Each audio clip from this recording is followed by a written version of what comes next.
Welcome back to One Take News, Friday 31st March. These are the world headlines doing my head in. Welcome back to our Studio 2. This is Studio B for Balcony.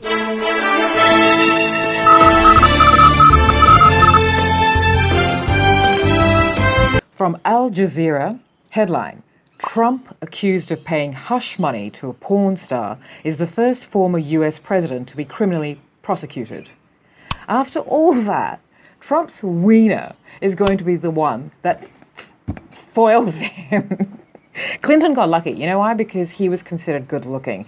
Clinton's wiener ruined Monica Lewinsky's life. Well, she tried to. She seems to be a strong woman. Anyway, I'm reading.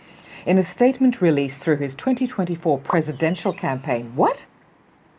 Gosh, I hate him that much. I have completely obliterated that.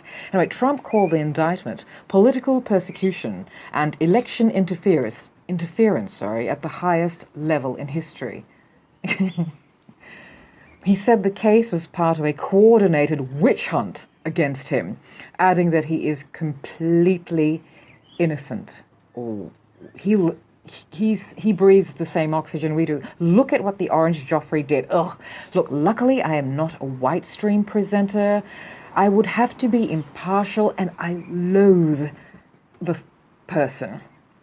Don't tell me to be the bigger person either. That stuff is what keeps us smaller. Anyway, again from Al Jazeera. Headline: Donald Trump says he expects to be arrested on Tuesday. In a post on his Truth Social platform on Saturday, Trump called on his supporters to protest ahead of his alleged arrest. What? Oh my gosh. Oh my gosh. You know, he is instigating a riot of rednecks. I am so scared for the people of the States of America. I'm terrified. I have friends there. You know, white people I like because they actually know it is just that they're the problem. But look, you know, I don't know. We'll keep moving because, look, he is inciting terrorism. And another week, another homegrown terrorist attack in the States. This time in Nashville by a girl at a Christian school. This one they will call a terrorist attack because by a girl. From CBS, headline: What we know about the Nashville school shooting. Reports were first made of a shooting at the Covenant School, a private Catholic school that teaches pre-K, kindergarten, through 6th grade on Monday morning. Surveillance video showed the shooter was able to get into the school by shooting out a side door. The shooter then traversed the building, going to the second floor and firing multiple shots. It's not clear when the 6 victims were killed or how they encountered the shooter. Oh, that's really heavy. The links are all there on Stylander, and the link to Stylander is in the caption below in the video. This is, we have to keep moving. This from BBC World Asia. Headline: Can't afford rice. Quote, lands journalist in jail. A journalist at a leading Bangladeshi newspaper has been jailed on charges of publishing false news after his report on high food prices went viral. Samsuzzaman Shams of Prothom Allo daily appeared in court and was denied bail a day after he was arrested. His story, which ran on 26th March, the country's Independence Day, is alleged to have smeared the government. Rights activists have denounced the arrest and accused the government of stifling press freedom. The government denies the allegation, standard, but media rights groups have warned of a steady erosion in freedoms under the governing Awami League in power since 2009. That story was from BBC World Asia. Now, this story leads me to Fiji. Some good news for Fiji, because saying something like that in Fiji could also have landed you in deep trouble. So here's the good news. This from the Fiji Times editor-in-chief's desk. It's quite an emotional letter. Yesterday was a special day for the media in Fiji. The Prime Minister, Sitiveni Rabuka, made an announcement that impacted all journalists and media companies. You could feel the emotions in some of the leaders of Fiji newsrooms yesterday. Finally, after 12 years, it is happening. When Prime Minister Sitiveni Rabuka announced that Cabinet had approved a bill to repeal the draconian media legislation, it was met with joy in newsrooms. And this. I'm still reading the editor-in-chief's letter. It is encouraging that government is going to repeal the act. The fines are discouraging and obviously designed to punish and control the media. They have suppressed media freedom and the development of journalists. They were a barrier to freedom of expression and suppressed the people's right to information. But is that really the reason for the drop in standards? You can still have excellence within oppression. I was inspired by the media I grew up with in the 80s and in Fiji, I was very much a part of it in the 90s, so I do know what happens. Sanctions do not stop standards. That's a choice. I've seen areas in brilliance of great poverty, in the remote village in Nepal. Black excellence thrives despite the tyranny against them. In Fiji post-coup, the first coups, creativity surged. It bloomed. So did egos, and so did insularity. And racial politics got worse, sure, but it forced us to get creative because creativity is what keeps us hopeful. I am reading. Media freedom and freedom of expression, like the PM said, is the oxygen of democracy. They were still breathing. Anyway, this is, again, still about this in Fiji, from Asia Pacific Report. Fiji to scrap dead-in-water media law with pledge to back independent journalism. And a quote from University of the South Pacific's head of journalism program, Associate Professor, Stylander Singh. Improving standards will require some financial investments by the state, since media organizations are struggling financially due to the digital disruption followed by COVID. He said among the many challenges, the media industry was struggling to retain staff. So, incentives like government scholarships, specifically in the media sector, could be one way of helping out, he says. Media is a public good, and like any public good, government should invest in it for the benefit of the public. What he's essentially saying, it is for the people. The people can still create it. And this is why we started the Stylander. We started it in Fiji last year, June 2022, and we went there to employ people, to train people in all things media, and this is why we have continued and we have republished it, we've relaunched it, the Stylander. And we want to employ people, train them again, as I said, in all things media. Between Duane and I, we have a lot of skills and experience, years, but we also want to employ other skilled people so that they can teach people and people can learn freely, because everyone's getting paid to teach, everyone's getting paid to learn. Wow. That's why we started the Stylander. Right now, we are a department of 25, just the two of us, because we can. Continuing. Afghans in Australia. This is from ABC Australia. A survey of Afghan evacuees who fled the country following the fall of Kabul in 2021 has found the majority have had good experiences with Australians and are enjoying life here, but many remain concerned about the cost of living. Look, if Afghans who have had to flee for their lives find the cost of living in Australia too expensive, and it's that expensive that they have to say something about it, these people who are grateful for their lives, you know it's bad. Anyway, and something that continues to amuse me and bemuse is that the majority of Australians, particularly coastal, don't know why the iconic train is called the Ghan, the Afghan. Originally, it was called the Afghan Express in honor of the pioneering cameleers from Afghanistan, the Afghans, who were responsible for the journeys across our red centre so long ago. I believe the first Afghan cameleers arrived in South Australia in 1839, a long time ago. So we out back, the truth is out there.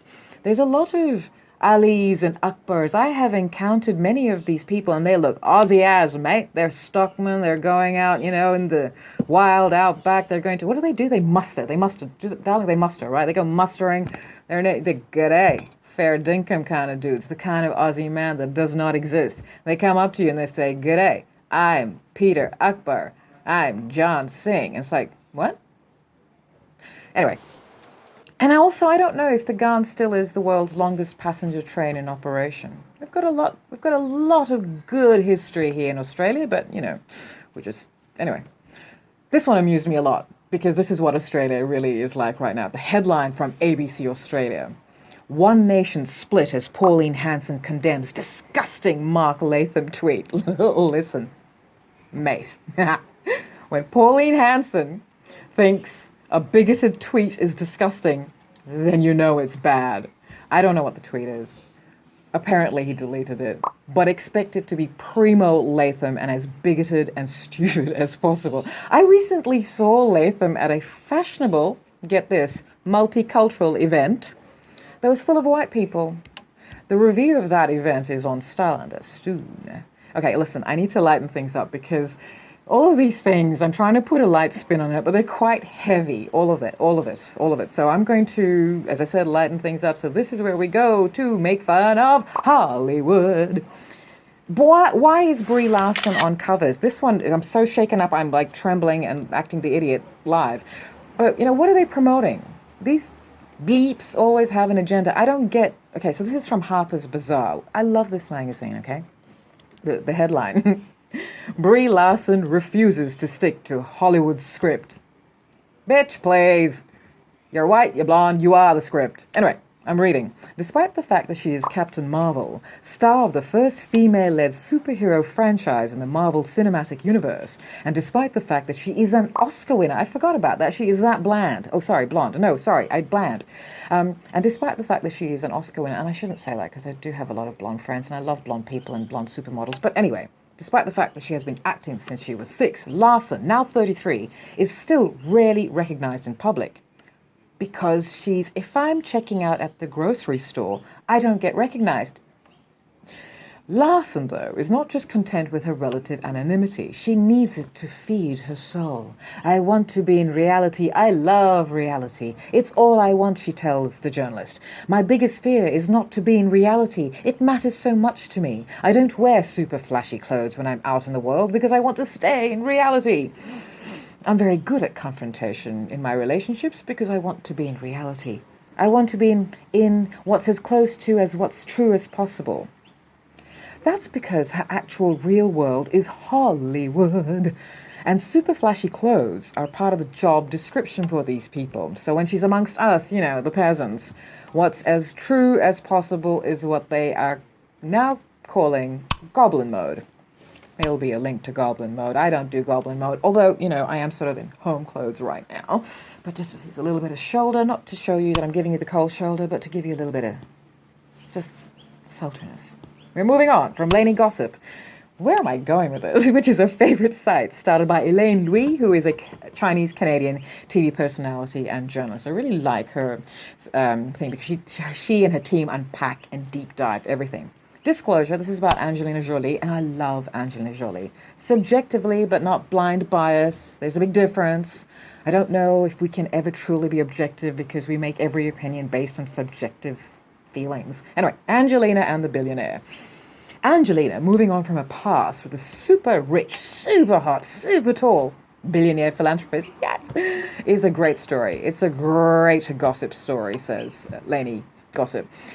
And if there's no mess that comes along with it, I want it to be true too. Me too. I want it to be true too because, gods need to be with gods. But anyway, and she's been slumming it.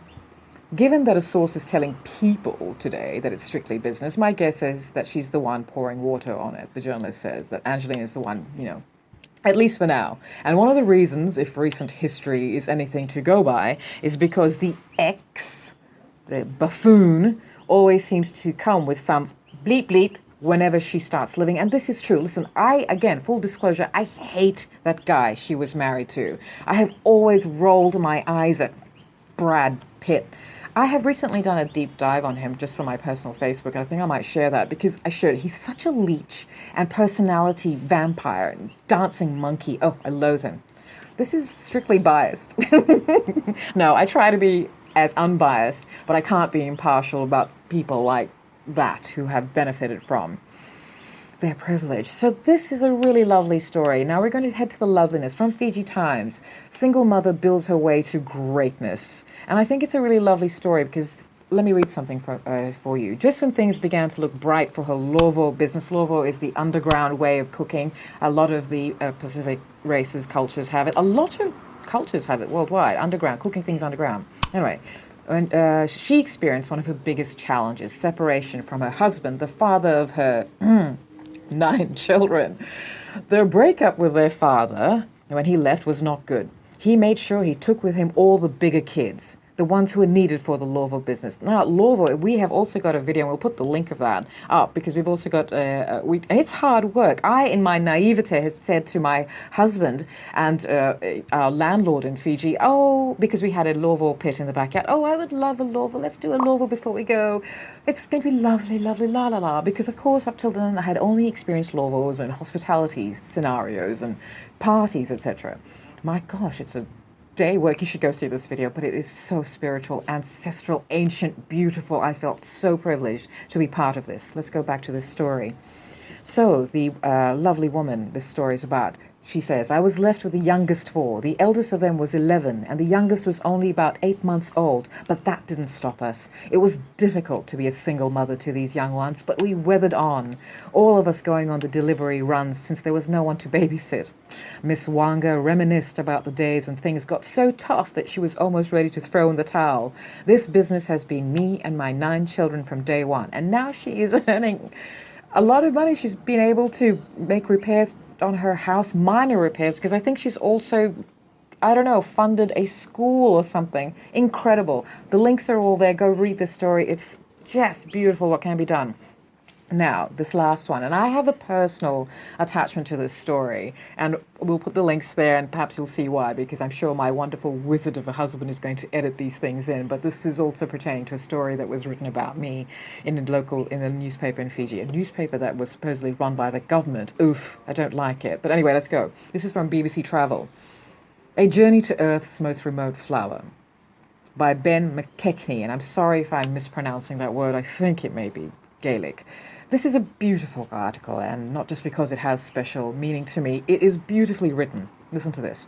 A week ago, in search of an extremely rare flower called the Tangi Muthia, I traveled to Taveuni, Fiji's garden island. The Tangi Muthia is Fiji's endemic and elusive national flower, as well as one of the most rarest, if not the rarest flower on Earth. I think it's one of the rarest.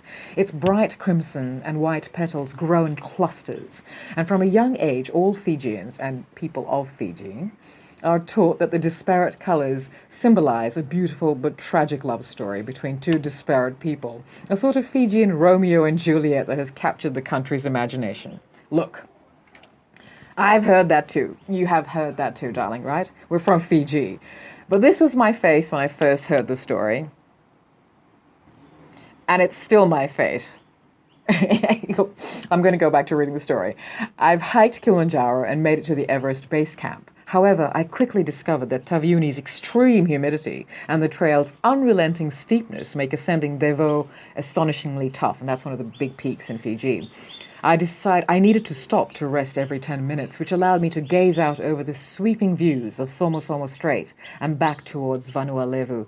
Look, Fiji truly is beautiful, and his descriptions of what he's seeing, and he's really roughing it and climbing up this steep, very, very steep hill. But going back to that story of it being a Fijian Romeo and Juliet, come on now, it's whatever. But listen, the Tangi Muthia is small, like the tip of an adult's thumb. I examined the flower's 2 distinct parts, a crimson outer shell from which a white flower with a purple crown and yellow filaments burst, as if it was trying to escape. Then I went in for a sniff, but was surprised to find that the Tangi Muthia had almost no scent whatsoever. But what a story. What a story. That's it for today. And now, this week, we'll see you next week. Bye.